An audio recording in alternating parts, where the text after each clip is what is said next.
The wind whispered low across the dark parking lot, threading cold fingers through the worn seams of Evan's jacket. His breath fogged in the air, soft ghosts rising and vanishing into the night. He stood beside his dented sedan, the engine, coughing into silence as he removed his hand from the key. In the back seat, Olivia stirred in her booster seat, still half asleep from the late shift he'd just finished. She mumbled something about pancakes, her small voice lost in the hush of snowfall. Evan leaned against the car for a moment, watching the flakes drift down beneath the amber glow of the streetlight. This was the hour he felt most hollow, after work, before sleep, when the world forgot itself, and even the silence seemed tired.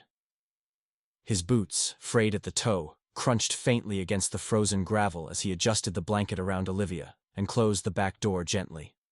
The hotel loomed. Ahead of him, luxury stitched into stone and steel, the kind of place he'd never step inside unless summoned. But tonight wasn't about dreams or envy. He was just a driver. And he had one last client for the night. The call had come in sudden, sharp. A woman requesting immediate pickup from the conference ballroom entrance. No details, just urgency. Evan didn't ask why. He had a habit of not asking. Life had taught him that questions invited consequences, and he had Olivia to think about. He turned the car back on, engine rumbling like an old throat clearing. Snow clung to the windshield, unwilling to let go. As he eased the car forward, he caught sight of her. Alone, framed by the golden arch of the hotel entrance. She stood rigid, like her body hadn't yet decided whether to flee or fight. The slit of her red dress revealed a faint tremble in her knees. Her heels clicked sharply as she stepped forward, and her arms clutched a small black purse like it held the only warmth she had left. Evan lowered the window. "Ma'am?" She looked at him, eyes wide but guarded. A face sculpted from porcelain, the kind that never lets you close without cutting. But there was something else, too. Fatigue etched beneath the glamour, a crack in the mask. "Car service?" Her voice didn't waver. It was cool, clipped, a woman used to being obeyed. "Yes, ma'am." "Where to?" She hesitated. Her eyes darted behind her, toward the spinning doors of the hotel. Then, without another word, she opened the back door and slid in. The smell of roses. No. Something older, deeper. Perfumed the air. Evan glanced at her in the rear view, catching the barest glimpse of her eyes staring forward, unreadable. "Anywhere but here," she said. He didn't ask. He simply nodded and pulled out into the snow-dusted road. For a while, the car was filled only with the soft rush of the heater and the tires brushing against the wet pavement. Olivia snored softly behind them, oblivious to the tension that lingered. "Like fog. Sorry about the short notice," the woman said eventually, voice softer now. "I just needed to get away." "No problem," Evan said. "Rough night?" She gave a small laugh, one without humor. "You could say that." He glanced at her again in the mirror. This time she looked back. Her eyes were green. Not the bright kind, but shadowed, like moss beneath rain. Her lipstick had faded slightly, smudged at the edge. She looked tired, but there was steel in her posture. "You're not going to ask me what happened?" she asked. Evan shrugged. "Not my business," she tilted her head. "That's rare. Most people can't help themselves." "I've got a kid asleep in the back," he said. "That's the only story I'm worried about tonight." Something in her softened at that. Her gaze dropped to Olivia, mouth parted just enough to let a breath catch. "She's beautiful," she murmured. "Thanks. Her name's Olivia." The woman was quiet again, watching the girl sleep. "Mine was Anna." Evan looked at her. "My daughter," she added after a moment. "She passed. Years ago." "I'm sorry," he said, voice low. "Me too." They drove on in silence after that. Downtown faded behind them, swallowed by snow and the hush of late night. Evan didn't ask where she was going. Somehow she seemed content with the movement itself. Just being away from something, toward something else she hadn't named yet. Finally she said, "You can drop me anywhere. I just needed air." "Ma'am, I can't leave you out in this. It's late. Roads are slick. If you don't have a place, I can wait while you decide." She didn't answer for a long time. Then, quietly, "There's a diner, off Route 12. I used to go there when things got too loud. It's quiet. I could use quiet." He nodded and turned the wheel. The diner appeared like a ghost from memory. Low lights, faded paint, the flicker of neon that hummed in pink and blue. Evan parked, out front. Inside, a waitress in her 60s wiped down the same counter she probably had for decades. No one else was there. The woman opened the door. Cold air rushed in. "Thank you," she said, pausing halfway out. "I'm sorry I didn't even ask your name." "Evan." She nodded once. "I'm Claire." He gave a polite nod, expecting that to be the end. But then she paused. Would you like a coffee? For the drive back?" He considered. Olivia was still asleep. The snow was getting heavier, and something about her eyes made him want to say yes. Sure. They entered together, like two people who weren't meant to cross paths, but did. The warmth of the diner enveloped them like a memory. Claire walked with slow grace, her heels, now in hand. She slid into a booth by the window, and Evan followed. The waitress brought 2 coffees without asking, black and hot. Claire blew on hers, watching the swirl of steam. "I was supposed to be engaged tonight." Evan blinked. "Big event, hotel ballroom, champagne and roses, his family, my board members. A speech, a toast." She gave a small, bitter laugh. "But I found him with my assistant instead, in the dressing room. I should have known." He didn't speak. He just watched the way her hands wrapped around the mug, knuckles pale, trembling slightly. "I built everything from scratch," she whispered. "My company, my name. I wasn't supposed to feel like this again. Not weak, not fooled." "You're not weak," he said. Claire looked at him. "How would you know?" "Because you left," he said simply. "Takes strength to walk away." She blinked, then nodded once. It was the smallest of gestures, but Evan saw the way her shoulders settled, just slightly. They sat in silence again, sipping coffee in a quiet booth while the world outside disappeared under snow. The hum of the heater filled the space between their breaths. Olivia shifted in her seat, murmured something unintelligible, then went still again. Claire watched her. "She's lucky to have you." "I don't always feel like enough," he said. "No one ever does," she said. "But showing up matters more than we think." The clock above the register ticked softly. Evan noticed her eyes were clearer now, the strain less visible around her mouth. The lines of her dress had begun to relax, and for the first time, she looked less like a CEO and more like a woman simply trying to breathe again. Claire slid a card across the table. "If you ever need a better job than driving, call me. Just say diner night. I'll remember." Evan took the card, folding it quietly without reading the name embossed in silver. "Thanks," he said. She smiled, small, but real.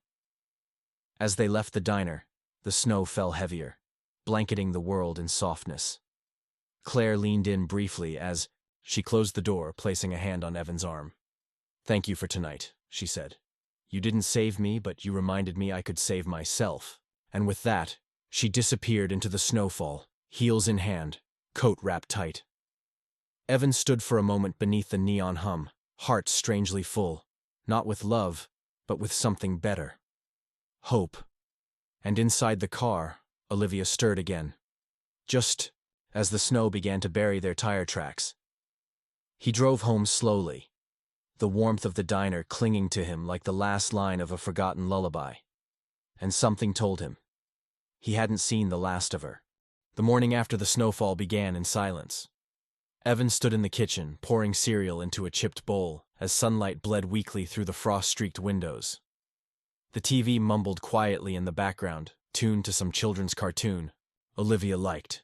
She sat at the small table, legs swinging, her spoon clinking rhythmically against the bowl. "Daddy," she said between bites, "can we go to the park later?" Evan glanced at the thick frost climbing the glass. "Maybe if it warms up."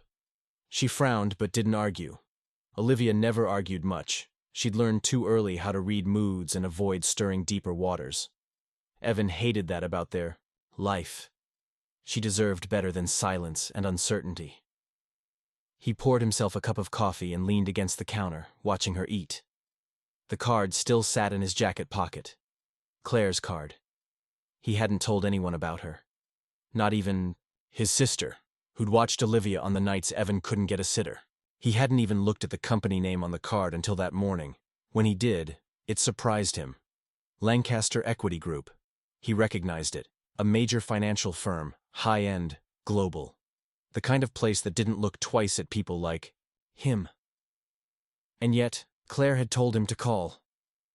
He turned the card over, then tucked it back into his pocket without dialing. Later that afternoon, while Olivia napped curled up on the couch, he sat at the kitchen table with his laptop, biting the inside of his cheek. He pulled up the company's website, scanning the list of executives. There she was. Claire Halston, CEO. The photo was polished but familiar. The same sharp cheekbones, green eyes. It startled him to see her in that formal context. A woman commanding millions, smiling beneath a carefully chosen quote about leadership and resilience. He closed the browser. He didn't need anything from her. He told himself that again and again. But the truth was, work had been thin lately.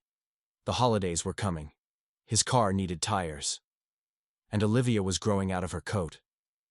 He didn't call her that day. Or the next. But by the end of the week, he did something he hadn't done in a long time, he hoped. 3 days later, she called him first. The number flashed unfamiliar on the screen, but the moment he heard her voice, he knew. Evan? Yeah. Claire? I wasn't sure if you'd answer. He cleared his throat. I wasn't sure if you'd call. Silence stretched between them. Then she said, I meant what I said. About the job. I figured you were just being polite. I'm never polite, she said. And this time, there was something like humor in her voice. I was serious. I have a role open. It's not driving. More logistics, coordination, low profile, good pay, benefits. Evan hesitated. You don't know anything about me. I know you didn't ask questions when it would have been easier to. I know you're raising your daughter on your own. And I know you stayed with me in that diner longer than anyone else has in years. He swallowed, fingers tightening around the phone. I can't promise much, he said. I'm not used to suits and boardrooms. You won't need a suit. Just reliability, honesty, and time. He looked at Olivia, who had just appeared in the doorway, rubbing her eyes. Have time, he said. The office wasn't what he expected. Lancaster Equity took up 3 floors in a downtown tower with glass walls and brushed steel. But Claire didn't lead him through marble and whispers. Instead, she met him in the underground level. Logistics, as she'd said. The humbler end of the empire. Where packages were moved, calls made, meetings scheduled, papers shuffled. Her presence still filled the room the moment she entered, commanding without effort. She wore navy slacks and a soft gray sweater that made her look less like a CEO and more like someone who wanted to be seen beyond the job. This is Jordan, she said, introducing him to a tall man with thick glasses and a clipboard. He'll show you around. You'll be shadowing him this week. If it works out, we'll talk about long-term.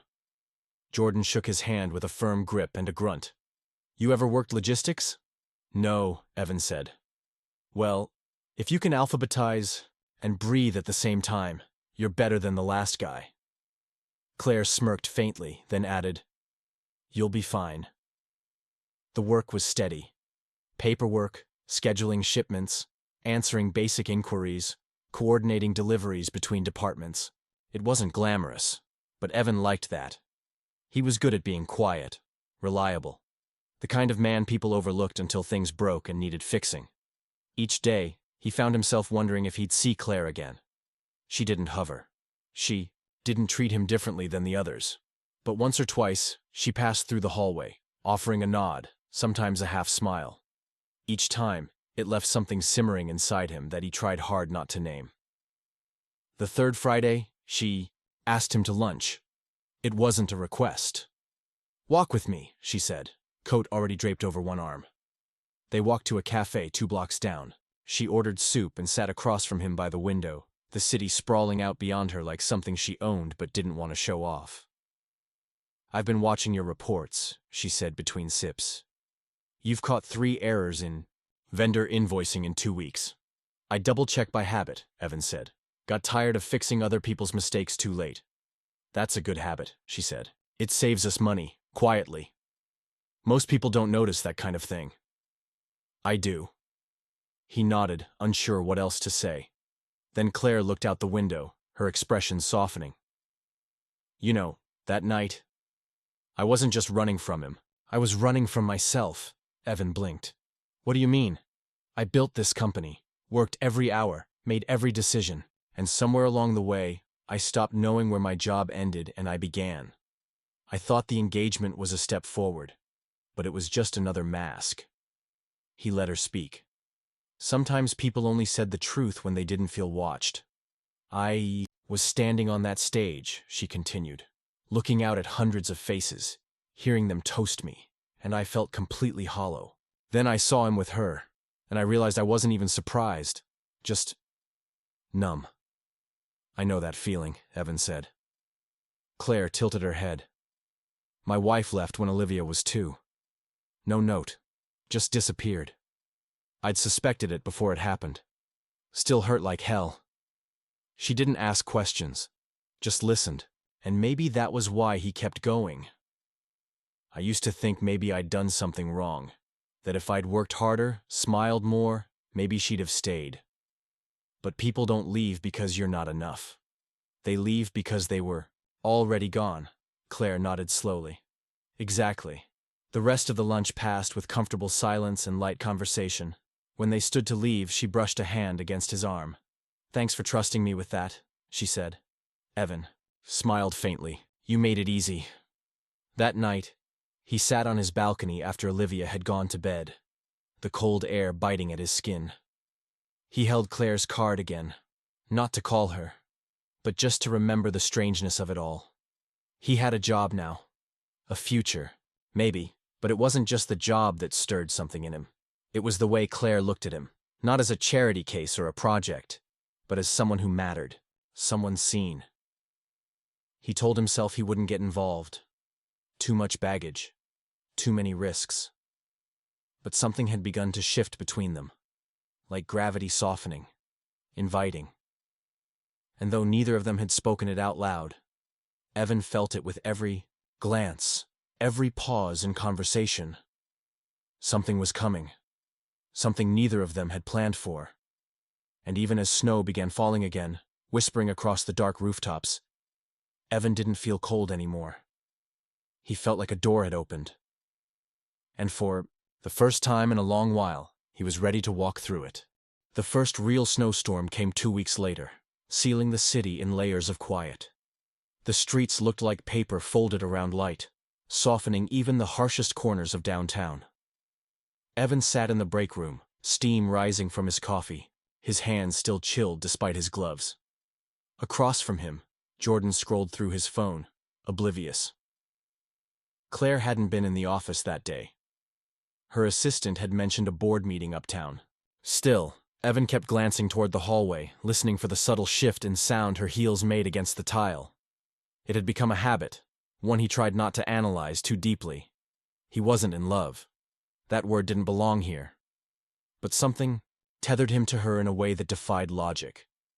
It wasn't just attraction. It was recognition.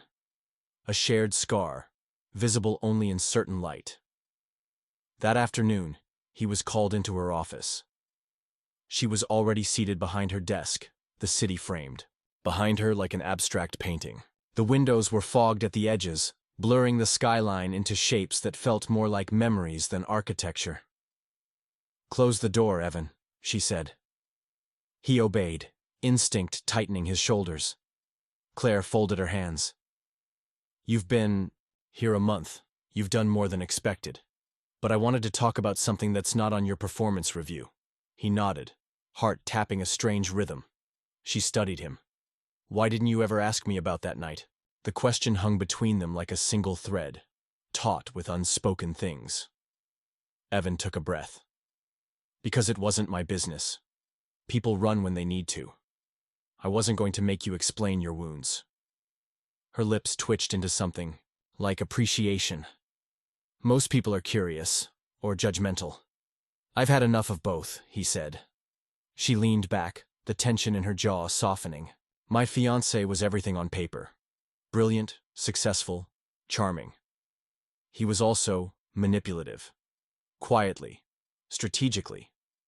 He liked the idea of me, but not the reality. I think part of him resented my ambition, the success. So he chipped away at it. Smiles with teeth behind them. Compliments designed to sound like praise but land like corrections. Evan didn't interrupt. She wasn't looking for comfort. She was letting go of weight. I should have left earlier, she said. But I didn't want to admit I was wrong. About him. About myself. He understood that. He'd stayed in a marriage that dried up long before it broke. Because leaving meant failure. And failure felt like the one thing men like him weren't allowed to admit. Claire's voice dropped. Lower. When I saw him with her, it wasn't betrayal. It was relief. Like he finally did the thing I'd been too afraid to do. Break it. And then you ran, Evan said gently. Yes. Into a truck driven by a man who didn't ask any questions. He looked down, unsure what to do with the warmth creeping into his chest. She stood then, walked to the window, her silhouette blurred against the city. What do you want, Evan? He blinked. From what? From this. She turned to him. From us. He opened his mouth, then closed it. She didn't press, just waited, which was worse somehow. I want something that doesn't have to break to be real, he said, finally. I want steadiness, safety, but also truth. Claire nodded slowly. Me too. It should have ended there, a quiet mutual understanding. But instead, she stepped toward him, close enough that he caught the scent of her perfume. Something clean, wintry, layered like her voice. Her hand brushed his cheek, just once. Then it was gone. That's all, she said, returning to her desk. You can go. Evan left the office changed, not outwardly. His stride was still even, his posture composed. But something in him had shifted. A permission had been given. And not just to feel something for her, but to want more. That evening, Olivia ran into his arms the moment he walked in. A blur of giggles and mismatched socks. Her babysitter gave the usual summary. No meltdowns, 2 cartoons, 1 nap later when she was in bed. Evan sat at the kitchen table, staring at the wall. The apartment was too quiet. Or maybe his mind was too loud. He thought of Claire's eyes when she asked what he wanted. She hadn't flinched. She was a woman used to risk. But he wasn't. He was used to waiting. He didn't want to wait anymore. Next morning, he brought her coffee. It was a small gesture, but deliberate. Her favorite order, as overheard weeks before. He didn't say anything, just left it on her desk before she arrived. She never mentioned it directly. But that afternoon, she passed him in the hallway and touched his wrist lightly. Not possessive. Just a thank you in the form of skin meeting skin. A week passed like that. Small notes of intimacy layered beneath the professional rhythm of work. A glance too long.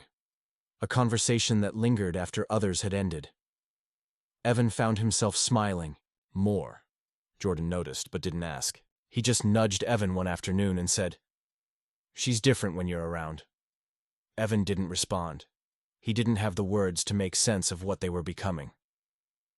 The snow continued. And with it, a strange kind of peace. Until, one evening, when he arrived at work to find Claire's assistant in tears. "She's gone," the woman said. Evan's stomach dropped. "What do you mean?" "She left during lunch. Didn't say where, just left." He stood frozen, unsure. If panic was the right emotion, then the assistant added, "Her ex-fiancé came by this morning. They spoke in her office for 20 minutes. After he left, she canceled all her meetings." The panic returned, sharp this time. He waited until the end of the day, hoping for a message, a call, anything. But the silence held. He drove home through snow-draped streets, fingers gripping the wheel too tight. At home, Olivia greeted him as always, but he couldn't focus. He burned the rice, left her backpack in the car overnight. When she asked if he was okay, he lied. "She's just someone from work, sweetie," he murmured after tucking her in. "Just someone I was starting to care about." That night, sleep evaded him, so he got in the car. He didn't know where she lived, but he remembered a detail, a passing mention of her favorite bookstore near the West Side Park. He drove there, parked, and sat. Snow fell in slow spirals. The city glowed softly around him. Then he saw her. Claire stood across the street, a paper bag in one hand, scarf wrapped high. She didn't look shocked when he approached. "I thought you might come," she said. He nodded. "I heard he visited you." She didn't deny it. He wanted to apologize, make amends, talk about what we could have been. "Did you want to listen?" "No," she said. "But I did anyway. Sometimes we need to hear the ending again to make sure it's really over." They stood in silence a moment, breath fogging. "I thought you ran," he admitted. "I did. For a few hours. I needed to feel what it would be like to not be needed, to not be watched or measured. And?" She looked up at him. It was lonely. He offered a small, wry smile. "I know the feeling." Claire stepped closer.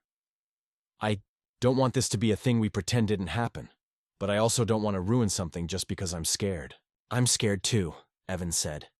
"But I want to try." She reached for his hand, cold fingers laced with his, a quiet bond forged without declarations. "Then we try," she whispered. He nodded, letting the cold sink in with the warmth of her beside him. They walked through the park together, slowly, like people who finally understood that every step forward didn't need to be hurried. When they stopped beneath a lamppost, snow drifting like tiny stars, she turned to him again. "No promises," she said. "No lies," he replied. Their breath mingled in the air between them, and for the first time in years, Evan felt something unshakable forming inside him. Not a fantasy, not a rush, but something quiet and firm. A beginning. And beginnings, he realized, were brave things. The following morning, Evan woke up with a strange stillness in his chest. Not peace exactly, but the absence of turbulence. The kind of quiet that lingers after a long storm has passed, when the damage is counted and the air smells like forgiveness. He sat at the kitchen table, watching Olivia try to balance a spoon on her nose while chewing cereal. The world kept moving, regardless of personal awakenings. He walked her to school, something he rarely had the time to do. Her tiny hand in his gloved one felt grounding.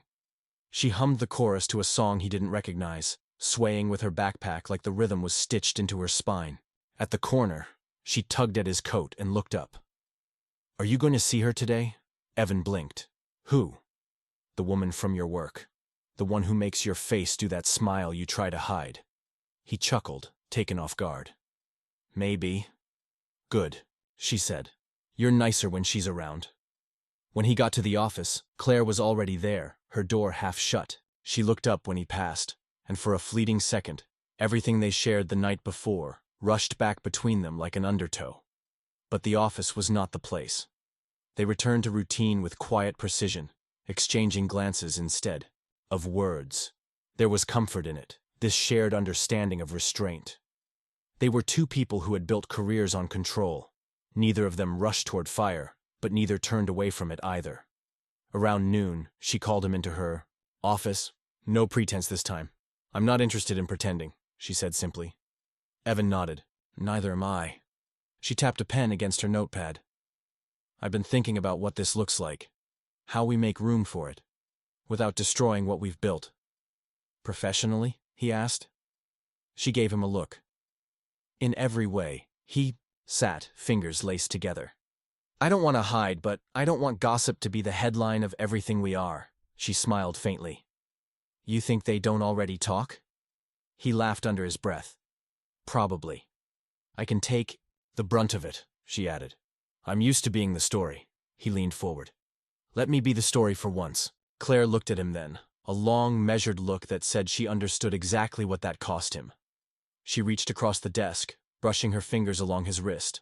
A small act, but a deliberate one. That was their language now. Intimacy, written in restraint. The next few weeks slipped by, the relationship evolving quietly beneath the ordinary noise of the office. They didn't flaunt it, but neither of them denied it. Their co-workers adjusted. People speculated, but no one dared. Ask outright. Claire carried an aura of consequence, and Evan's calm made it clear that this wasn't a fleeting indulgence. They found time where they could, late evenings walking in the park, mornings when Olivia was still asleep and the world hadn't stirred. It wasn't dramatic. There were no sweeping declarations or grand romantic gestures. Just real moments between two people who had been bruised by life and still chose to reach for each other. One night, they sat in Evan's apartment, after Olivia had gone to bed. Claire had a glass of wine in hand, her heels kicked off, feet tucked beneath her. She likes you, Evan said. Claire looked up. Who? Olivia. Her smile deepened. She's smarter than most adults I know. She sees things, he said softly. She saw you before I did. Claire's expression shifted. A quiet vulnerability flickered through her. Does it scare you? What? Letting me in. He looked down at his hands. It used to, but not anymore. Why? Because you don't try to fix things. You just stand beside them. She reached for him then, pulling his hand into hers. I've spent years pretending strength meant being alone, but I don't want that anymore. Neither of them said what they did want out loud. It was enough for now to know they wanted it with each other, but every calm eventually ripples. It started subtly. An email Evan wasn't supposed to see. A client forwarding a chain where Claire's name was mentioned not in critique, but in strategy. Plans being made around her. Without her. He brought it up that afternoon. She read the message twice, her face unreadable. This isn't new, she said. You knew? Claire leaned back, exhaling. I suspected. The board's been restless since last quarter. There's pressure from above. They want a new direction. A softer face. Evan's jaw tightened. You are the direction. I'm the storm that got them here, she replied. But storms don't get to stay. He stood. That's not fair. It's corporate, she said bitterly. Fairness was never part of the contract. Evan paced. We could fight. This. Claire gave him a look. We can't. I can. And I might. But I need to be smart. You don't have to do this alone. She reached for his arm. I appreciate that, but some things have to be faced head-on. That night, the distance between them felt different. Not colder, but weighted. Claire wasn't pulling away. She was retreating into strategy mode, preparing for a battle she wasn't sure she could win. Over the next few days, she became sharper, more focused. Meetings ran tighter, decisions made faster. It was a version of her Evan recognized but hadn't seen in weeks. Then came the announcement. The company was restructuring. Claire was stepping down voluntarily, though anyone with sense could see the politics behind the word. Evan found her in her office, packing up the last of her things. You're really leaving? He asked, trying to keep the ache out of his voice. She nodded. There was no path forward that didn't involve compromise I wasn't willing to make. What will you do now? Claire zipped her bag. Rest. Maybe build something of my own. I've always wanted to. I just needed the right reason. He walked closer. Is that what I am? A reason? She smiled. You're a mirror. You showed me who I really was under all the armor. He reached for her hand. I don't want this to end with a job. It won't, she said. But I need time to figure out what comes next. Evan stepped back, nodding. He understood. Sometimes love meant waiting, not as punishment, but as a quiet promise. Claire kissed him before she left. Soft, lingering, but not final. More like a comma in a sentence still being written. After she was gone, the office felt colder. Quieter, but not empty. Evan returned to work, doing what needed to be done. Olivia asked about Claire every night. He answered honestly, "She's figuring things out." Then, 3 weeks later, a letter arrived. Handwritten, no return address. Inside, one sentence. "Still standing beside the things I don't need to fix." Below it, a date and time. A place. He showed up, of course. She was waiting at a small cafe. Downtown, coat draped over the back of her chair, a coffee in hand. She looked the same and different, lighter, freer. He sat across from her. "Why here?" he asked. Claire sipped her coffee. "Because this is where I signed the lease for my new company. I wanted you to see it." Evan looked around. The space beside the cafe was empty, just a sign in the window. "Coming soon," he smiled. "What's it going to be?" "A consulting firm," she said. "Small, smart, fierce. Sounds familiar." Claire leaned forward. "I want you to be a part of it." He blinked. "Seriously?" "I trust you," she said. "Not just with business. With me." Evan looked at her, and for the first time in years, he saw a future he hadn't dared dream about. He reached across the table, took her hand, and held it like it was the first page of something new. Because it was.